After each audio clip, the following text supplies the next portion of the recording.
दुआ डार्लिंग बहुत प्यारी लग रही हो। ये तो नाइटी लग रही है बिल्कुल।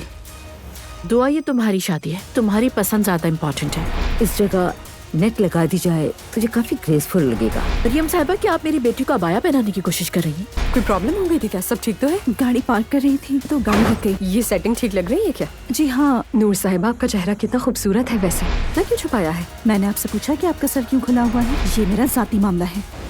तुम दुआ को घर ले आए, मोहब्बत का दावा किया, शादी की बात की।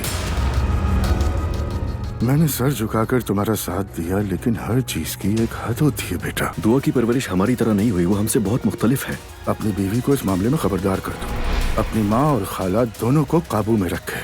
अगर ये ना हो सके तो अपनी तरफ से खुद ही हल निकाले, फिर उनसे मेल जोल कम करते।